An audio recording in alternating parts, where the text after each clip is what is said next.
once upon a time, if we're taking big bands like Rammstein, obviously, who are sort of made famous the not caring about what language you sing in, with the era of the internet, it makes it so much more available to people like who either want to sing what we're singing or to know what we're singing about. It no longer requires you to speak German pre-internet to listen to Rammstein.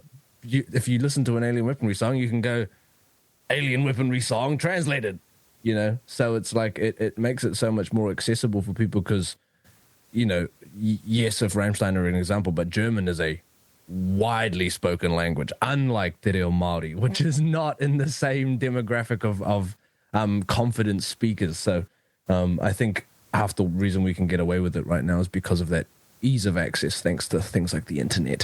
Hey, what's up, Vox and Hops heads? I'm Matt, the vocalist of Cryptopsy and the host of the Vox and Hops Metal Podcast, brought to you by Sound Telemedia and Evergreen Podcasts, where I sit down with fellow metal musicians, talk all about their lives and music while sharing killer craft beers. This Vox and Hops episode is presented by Heavy Montreal. Heavy Montreal are Montreal's premier metal promoter, and trust me when I say this to you, if you are ever in Montreal and you would like to go see an amazing metal show, well, I can definitely guarantee you that Heavy Montreal will have you covered. I'm beyond stoked to have Heavy Montreal behind the Vox and Hops Metal Podcast. There are a bunch of amazing things that are happening right now in the world of Cryptopsy, and the first thing that I want to tell you about is that Cryptopsy has a brand new record coming. That's right, we are dropping a brand new record on June 20th via Seasons of Mist. The record is called An Insatiable Violence, and you can go and listen to the first single now, Until There's Nothing Left. It dropped back on April 15th, and I am beyond stoked. The Cryptopsy has an amazing album coming.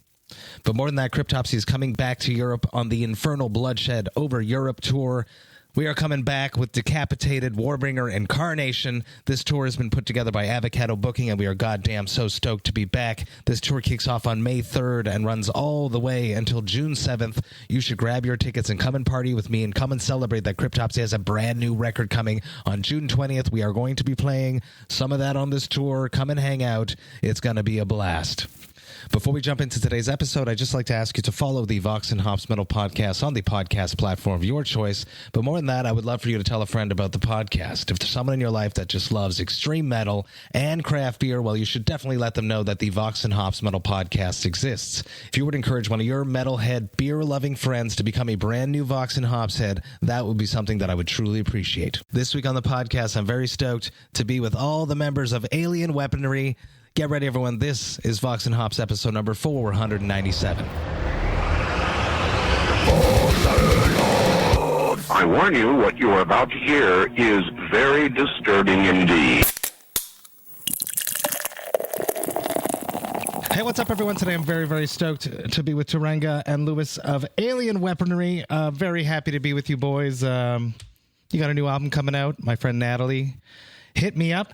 We are with the whole band. This is great. I haven't done a whole band interview in a long time.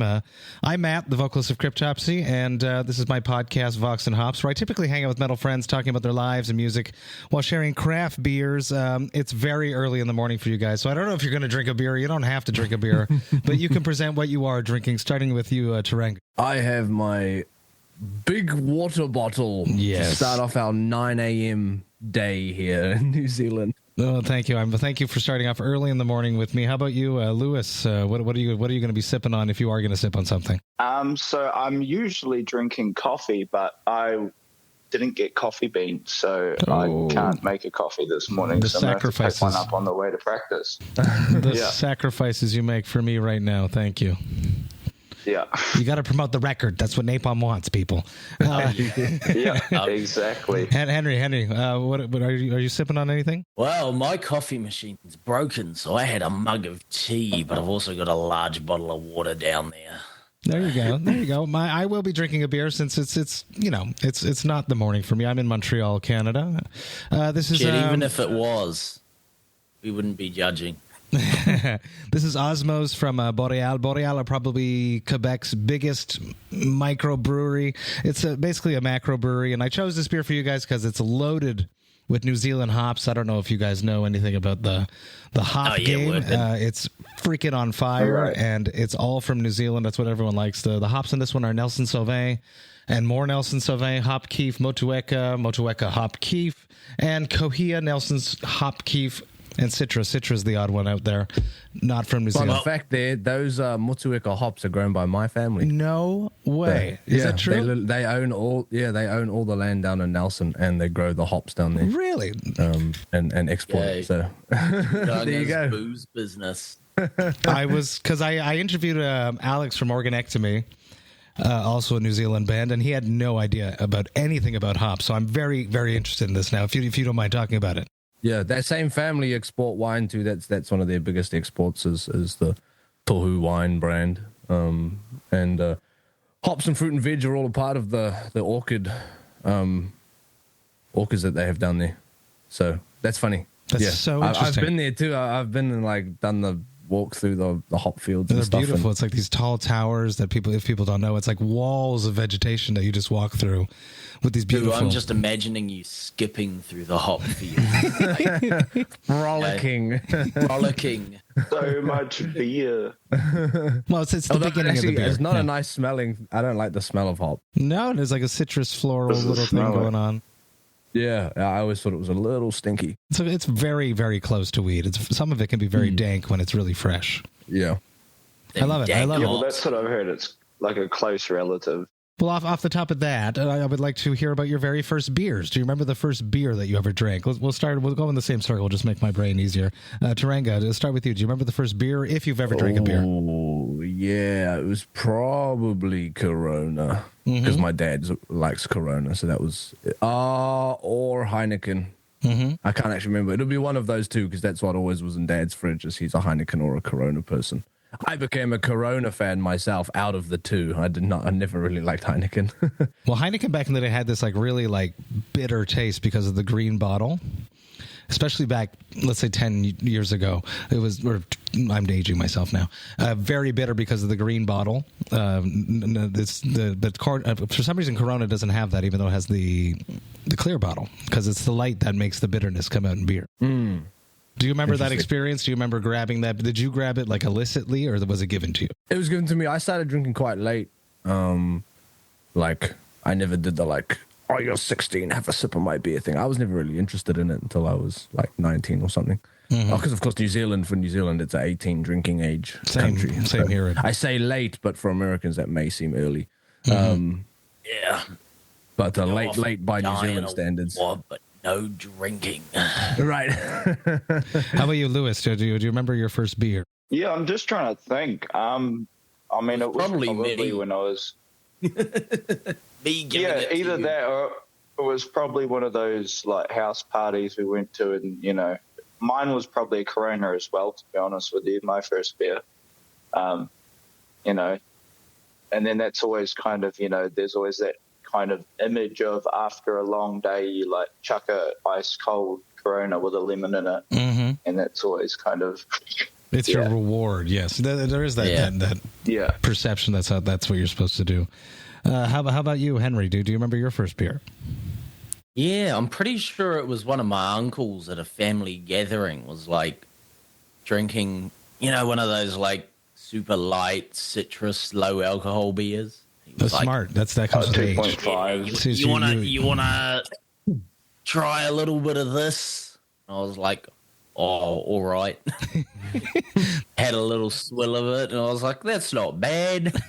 But yeah, it was I think Steinlager or something, one of the New Zealander. That was my next question. I was going to say, what is I keep hearing Corona and Heineken. I was like, a Steinlager. What is here in Canada in Montreal, we have Molson, which is or Labatt, which are giant macro breweries. What are New Zealand's big breweries that the world doesn't know about? Well, you got probably Steinlager and Spates are the two. Okay. Steinlager, Lion Red, yeah. Okay. Double Brown. Okay. Dobros. There's a lot of debate on whether Lion Red is the best beer ever or the worst beer ever. It's the worst. It depends on what time of night it is. I don't mind it. For a good the worst. For a good while. Doesn't have much of a taste. Yeah, it's just a light beer, man. When Cryptopsy came through New Zealand, we played Wellington, and I went to Garage Project. I was already a craft beer nerd, so I don't think I even drank. Oh yeah. any of the standard domestics. I think I was just already hunting for the craft beer at that point. I went to Garage Project when we played Valhalla in Wellington. Oh, yeah. Oh, yeah. I used to live above Valhalla. Really? Yeah. It was hot, and I remember that. Yeah, well, for a while, Garage Project made this double IPA. It was called a Galaxy Double IPA, and that shit might remember that, actually. Phenomenal. Yeah. And they stopped making it a few years back, and I was gutted. I mean, actually, as a craft beer guy, I'm wondering if you've actually ever tried McLeod. McLeod's, I have not. Yeah, they're really big in New Zealand at the moment, but I actually used to work there. Really? It's like actually a microbrewery. Like, they've got 2 vats.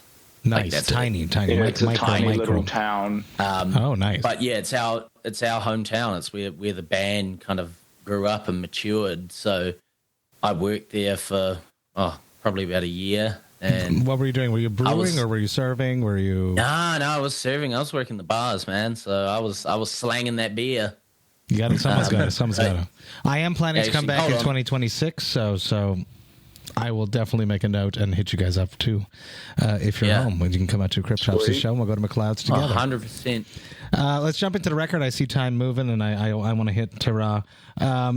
First thing is that I love, and I was listening to stuff, and you guys have done this before, is that singing in your in the Māori language and spreading that across and having like showcasing this to the world and just not giving a fuck about having to have English to be the dominant language of a record, dropping first singles in your own language is just amazing.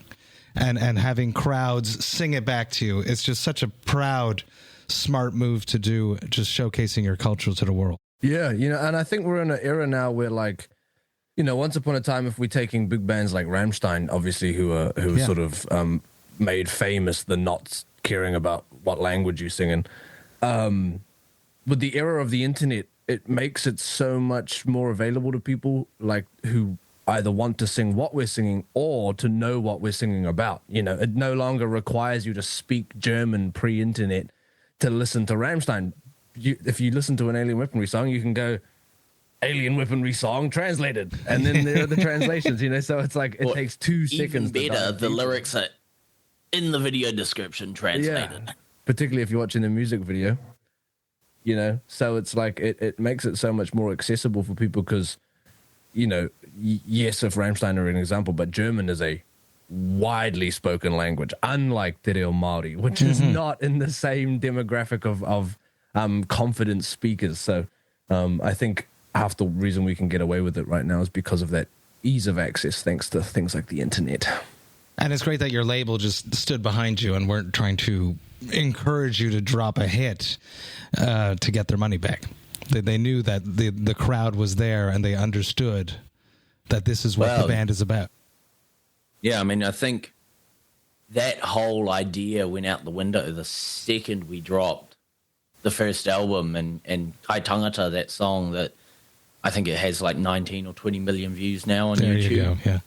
Entirely in Te Reo Māori. It's our biggest song to date. And like the second that happened, they were like, no, sweet, you guys can do fucking whatever, do your thing, do whatever man. Like, you want. Just keep doing what you're doing. Another amazing thing is that you actually have a message. It's not just killing people and cutting people up like some death metal bands do. There's a bit of it, but there's a social message. Yeah, but there's context. Yeah. Oh, Right. Talking about, you're not worldly known culture before, and you're showcasing that to the world using extreme music. I think it's amazing. Yeah, I mean, I think, the language itself, from a cultural perspective, our traditional forms of performance suit heavy metal, So, like, obviously, if anybody has been exposed to something Māori, it's likely the haka, and that tends to be the comparison that we get a lot. And, of course, our music does feature haka specifically in it. But, our language is a harsh consonant-based language, so it suits the heavy sound, and the consonants hit. Akin to Japanese, with that same sort of harsh consonant structure. And it's just like, I think I've been using this in the other interviews. It triggers the like monkey part of our brain. It's You know, so primal. when these people, so when people are listening to it and before they've even had the opportunity to whip out their phone and Google what the hell we're singing about, they're like, oh, They I feel feel something. something, Yeah. but I don't know what it is, you know. And then a lot of people compare that to the way that Roots era Sepultura and what that invoked in them when that came out, which we always find an interesting comparison because I believe the boys discovered that band because of the comparisons. They'd never actually heard of them before. Oh shit, that was my jam back in the 90s. Holy fuck, was Which that is good? always a interesting example of like artistic coincidence, you know, in the creation of art, like two groups on different eras, different sides of the planet, creating separate things, like out of a vacuum of each other's own art, which is fascinating. What about the throat singing? Is that something that like you grew up around? Because there's so much going on with death metal vocals or harsh vocals that is basically just the core of throat singing, and you were just expanding upon it in extreme metal. Yeah, well, I feel like the whole throat singing thing we've got on this album, obviously it adds to the ambience of the tracks or the track that it's on. But it is something where we've kind of drawn inspiration from other, I guess, native forms of singing. You know, it's something, I mean, we had the guys from The Who playing on the same festival as us, and we were like, man, these guys are doing some really cool stuff with the way they're incorporating their kind of native vocal style into what they're doing. And obviously they do a lot more than that, but we, you know, there's not such a far disparity between how you might sing something like a Motueka, which is a very traditional way of singing in Māori, and just changing it a little bit. You've already got in a Motueka this kind of very droney sound that happens, and so we just, you know, took it up an extra notch. We were like, oh, well, you know, that can just be some ambience on the back of the track. Is this something you guys practiced like as kids, like learning, like growing up in the culture? Were you guys practicing throat singing? No, I mean, Not really throat singing as such.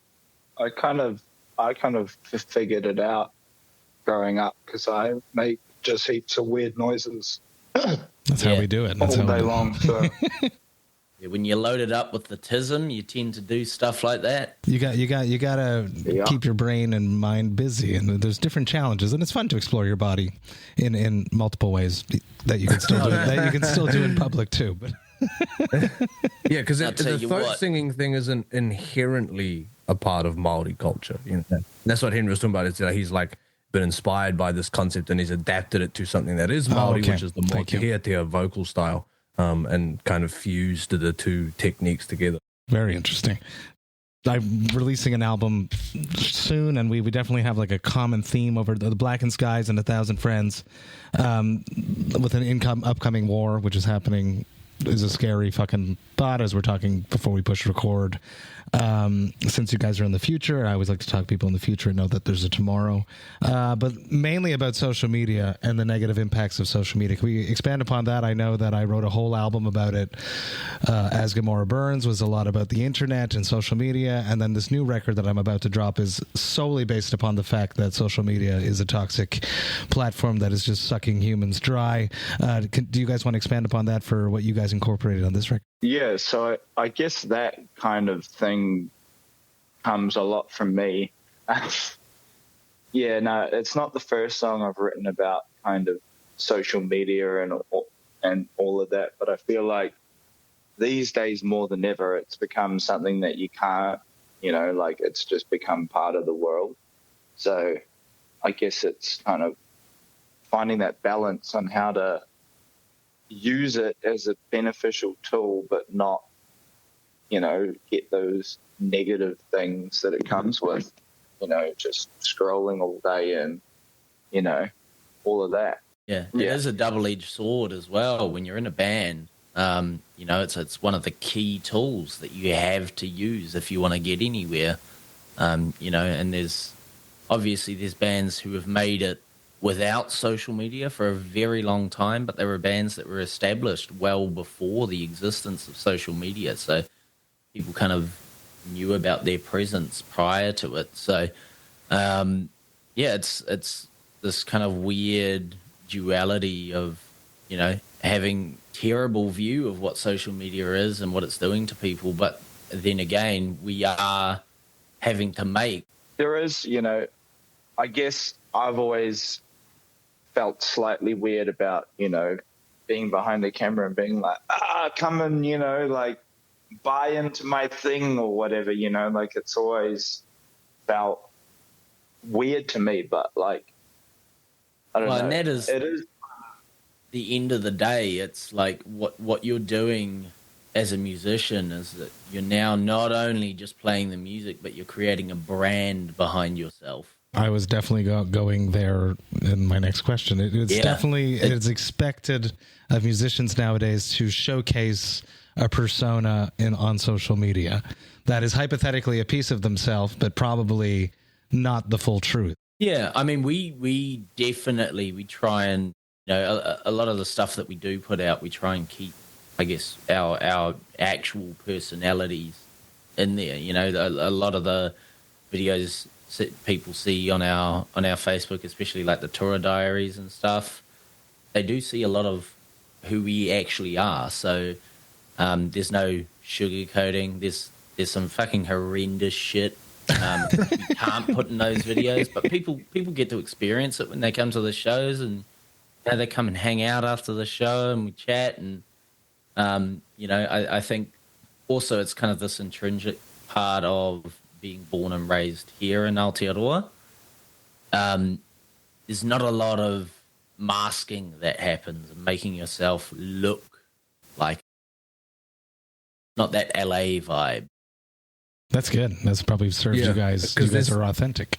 This sort of interesting thing with the, like, I feel like there's kind of this inverse thing that happens with the, what Alien Weaponry shares on socials is that, because we quite often get the response like, oh man, you guys are way more like not so serious, like off stage, because obviously metal bands in general, it's normally I'm the meanest person in the world. Hey, man, we're in a heavy metal band or no. And on stage, like if there's any place that we have our persona, it's on stage, for that half an hour or an hour and a half. And those people on stage are quite different, very serious. And, it's deep. It's deep parts like, of ourselves. I would never swear and yell at people the way I do on stage. You motherfuckers better move this fucking pit. Like, it's like, it's not. I don't talk to people like that in my day-to-day life. Motherfucker, give me my fucking coffee. Like, I don't go around doing that. And people are always, when they meet us after the show, they're always like, oh my God, you guys are so nice. You seem so angry on stage. I was expecting you to yell at me when I first met you. And I was like, what? And so initially when we changed up our like social media content, once upon a time it used to be kind of the serious stuff. And I think, old school management kind of like that sort of thing, but we were like, it's not really us though, so I think it was one of the European tours we did with Gojira. I started just filming all this like candid day-to-day behind the scenes silly stuff, because we're young, so we kind of get the opportunity to showcase youth on the website, online versus like, because we're touring with a lot of people older. Yeah. We tour with a lot of bands who are much older and still doing the very serious thing and portraying themselves as rather serious online. And so when we started posting all these things, it was kind of like this, or are they going to like it? Other people going to like it, or what's going to be the response? And people really liked it. They were like, oh man, there's the big trend right now on social media as somebody who does a lot of social media is relatability. That's like the thing that all these people who are not relatable at all, even, in much bigger environments than us, say Taylor Swift or somebody, the thing they are trying to achieve with an audience is relatability, because that is what's currently drawing people's attention. People aren't really interested anymore in being the rock stars that are out of touch, right? Yeah. And so I think that's something like that. Someone like Taylor Swift, for example, has managed to do very well, is convincing people that this she's just multi-millionaire like is she has the same problems as you. She's just this gal from next door, which is genius though, because that's what people are looking for now. I you guys mentioned that you're always the young band, and you tend to get branded. You guys are a little bit older than when you first started there, but I remember when you guys came out, it was like the young metal band. Is that something that it got to a point that irked you, being branded as the youngin'? I've been joking in these interviews that like Lewis has been 16 for the past 8 years, according to the internet. You know, I'm younger on Google than I really am, which makes me happy. Oh wow!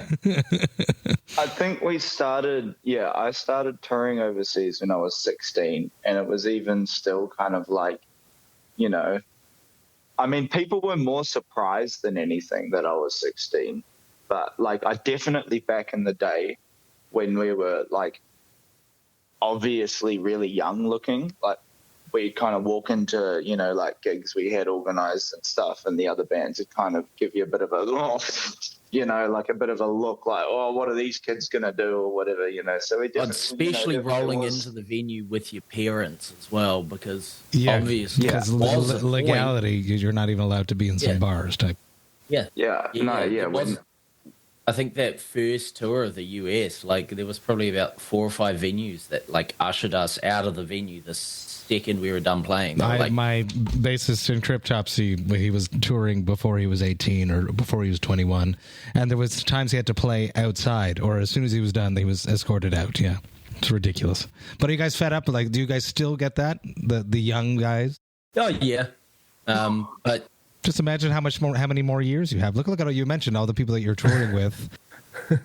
A lot of our like big rock stars nowadays, like even in my band, you know, like we're pushing 40, half of us, and a lot of the big stars are probably 10 years older than I am. So you have a long career ahead of you if you keep making the right decision. Yeah, seldom do we come across people who are in our age group. The Warning is the only one that comes to mind off the top of my head. You know, those 3 sisters from Mexico. Yeah. The 3 sisters.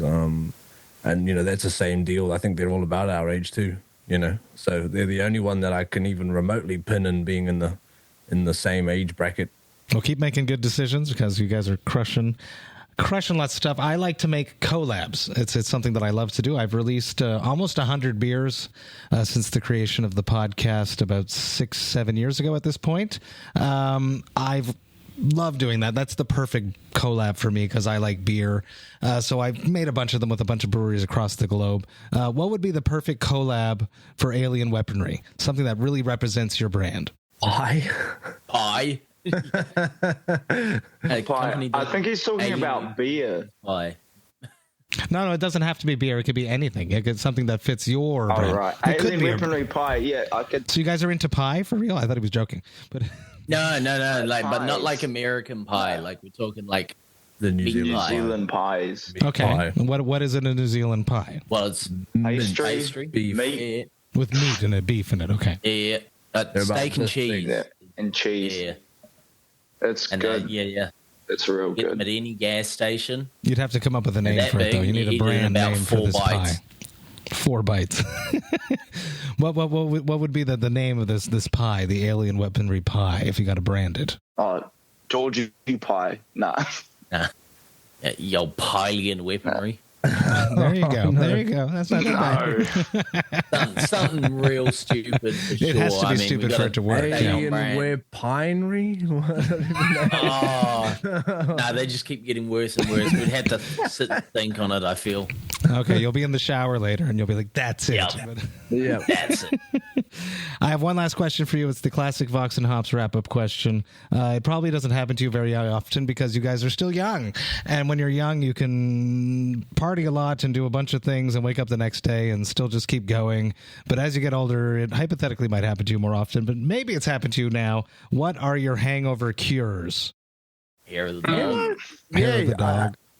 For the most part, I'm like, I don't think none of that really works, you know. I'm like, you just got to stick it out. That is, you're wise beyond your years. This is what it all is. It's going to happen. You just got to spend the day and you'll be good tomorrow. You got to write it. Well, I tell you what I've found, actually. Is it's a temporary relief, but a good fucking crank of your hog seems to Oh, my God. I appreciate that. No, I appreciate the honesty because that is a part of mine. Or even better, if you happen to be with the wife. Oh, that Or what if a romantic partner? I agree. That is a part of my routine, and it does help for some reason.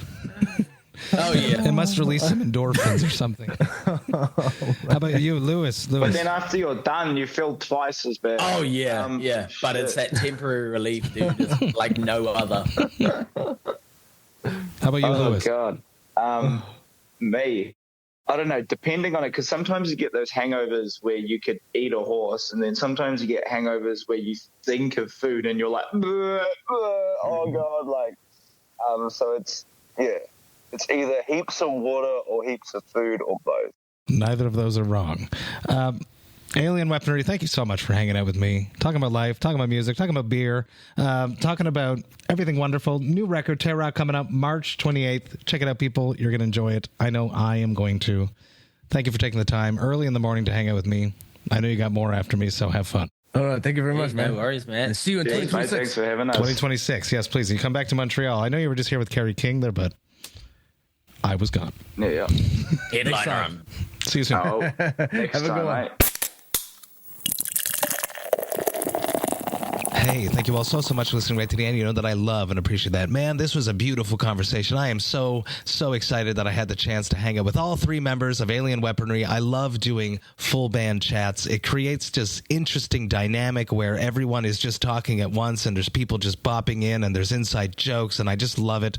I cannot mention enough how inspiring these three individuals are, just showcasing their culture to the world. I think it's extremely commendable and just beautiful. I think it's wonderful. Go explore this brand new Alien Weaponry record. I think you're going to enjoy it and just dive into this culture. I think it's just so beautiful. Massive cheers to all three of the Alien Weaponry boys. I cannot wait to hang out with you guys again. The Vox&Hops Metal Podcast is brought to you by Sound Talent Media and Evergreen Podcasts. I hope you have a killer rest of the week. I will be back next week with another episode, but until then, remember to enjoy life, metal, and craft beer. Cheers, Vox&Hops heads.